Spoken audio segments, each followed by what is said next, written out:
En investissement, il existe des sociétés qui sont cotées en bourse sur lesquelles on peut investir très facilement au travers d'un PEA, d'un compte titre, d'une assurance vie, etc. Comme vous connaissez des actions comme Apple, Nvidia, LVMH, etc. Mais il existe aussi des sociétés qui ne sont pas cotées en bourse, sur lesquelles il est possible d'investir en private equity, mais parfois c'est quand même relativement compliqué. Et il y a des sociétés françaises et des sociétés même tout simplement qui sont capitalisées à plus d'1 milliard de dollars ou 1 milliard d'euros, et c'est ce qu'on appelle des licornes. Donc en économie, une licorne est une start-up valorisée à plus d'1 milliard de dollars. Elle est non cotée en bourse et elle est non filiale d'un grand groupe. Ça veut dire qu'elle n'a pas été rachetée par un grand groupe.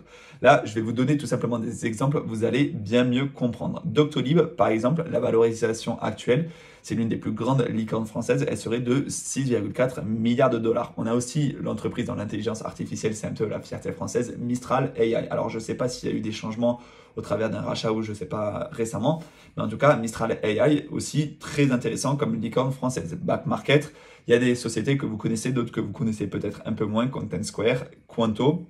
Sorar, peut-être que vous connaissez si vous êtes dans le domaine des crypto-monnaies, c'est d'ailleurs toujours, mais il y a eu un buzz au moment de la folie des NFT.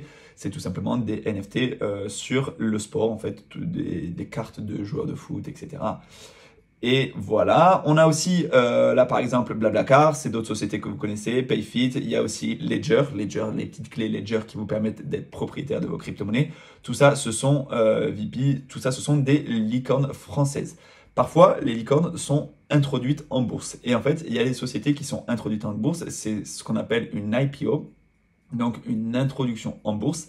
Et c'est parfois intéressant d'investir au début de la société lorsqu'elle est investie, lorsqu'elle est introduite en bourse. Attention, c'est pas toujours le cas. Regardez l'action Coinbase. Je vais vous prendre cet exemple car j'ai suivi exactement ce qui s'est passé lorsque Coinbase a été introduit en bourse en 2022, si je dis pas de bêtises, ouais, 2022, non, 2021, le 16 avril 2021. Ça, c'est en tout cas, c'est l'historique que l'on a sur Google.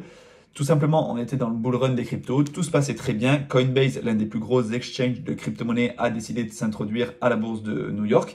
Et tout simplement, ce qui s'est passé pendant plusieurs mois, c'est une chute constante, une chute, une dégringolade, une chute entre les 342 dollars jusqu'aux 66 dollars. Donc ça a été très compliqué sur les premiers mois pour l'entreprise Coinbase, lié tout simplement à l'introduction en bourse, mais aussi et surtout lié au crash des cryptos en fait. On a eu un bear market qui est arrivé à ce moment-là, donc forcément les entreprises qui géraient les cryptos en ont évidemment subi les conséquences. Voilà. Maintenant, si on investit sur Coinbase en 2023, en 2024, là je pense que c'est aujourd'hui intéressant que cette société soit cotée en bourse, puisque quand on veut s'exposer au marché des crypto-monnaies, parfois il y a un adage qui dit que lors de la ruée vers l'or, c'est pas les chercheurs d'or qui ont récolté le plus d'argent, c'est les vendeurs de pelles. Et Coinbase, c'est aussi entre guillemets un proxy pour s'exposer au marché des crypto-monnaies, c'est-à-dire tu n'achètes pas directement des cryptos, mais c'est eux qui gèrent beaucoup de transactions, donc qui encaissent beaucoup de frais et donc qui forcément génèrent énormément de bénéfices. Voilà pour l'action Coinbase. Il y a des introductions en bourse qui vont être effectuées normalement dans les prochains mois, du moins c'est attendu sur les différentes bourses du monde. Est-ce que ce serait intéressant d'investir dessus? Oui ou non? Je ne sais pas. En tout cas, si tu investis sur Coinbase aujourd'hui, je pense que c'est intéressant pour les prochaines années si le marché des cryptos continue de se développer parce que c'est l'une des plus grandes plateformes. Comme si tu investissais sur les entreprises de la tech au début des années 2000, en fait, dès qu'elles ont commencé à être cotées en bourse, Apple, Microsoft, etc. Je pense que c'était globalement un bon move à avoir. Maintenant, on a Chine qui devrait être cotée en bourse, éventuellement SpaceX. Après, SpaceX, c'est toujours un peu compliqué. Est-ce que ce sera une filiale de Tesla? Est-ce que Elon Musk va nous faire des folies? On ne sait pas. Il a récemment, apparemment, démenti l'information comme quoi SpaceX allait être cotée en bourse. Mais le dossier, tu vois, pourrait valoir 180 milliards. Donc, ça pourrait être coté en bourse et ça pourrait aussi être intéressant d'investir dessus. On en a d'autres, par exemple Sanofi Grand Public, donc c'est une filiale de Sanofi qui devrait être introduite en bourse. Reddit, le réseau que vous connaissez peut-être. Alors, je vais en trouver d'autres que normalement vous pouvez peut-être connaître. Alors, il y en a certaines qui sont un petit peu... ouais, Non.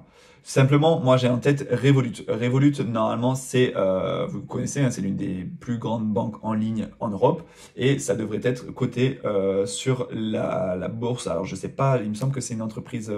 Alors on va faire la recherche tout de suite. Revolut, siège social par exemple. Vous allez voir hein, les informations. Alors, siège social européen. Ouais, c'est une entreprise de Lituanie, mais où se situe Revolut. Alors, il me semble que c'est. Bon, bref, j'ai pas l'information exacte. Si ça vous intéresse, je la trouverai pour les prochaines fois. Donc, je sais, ouais, voilà, basée au Royaume-Uni, à Londres. Elle opère dans l'Union européenne à travers sa filiale lituanienne. Donc, c'est une entreprise britannique. Voilà.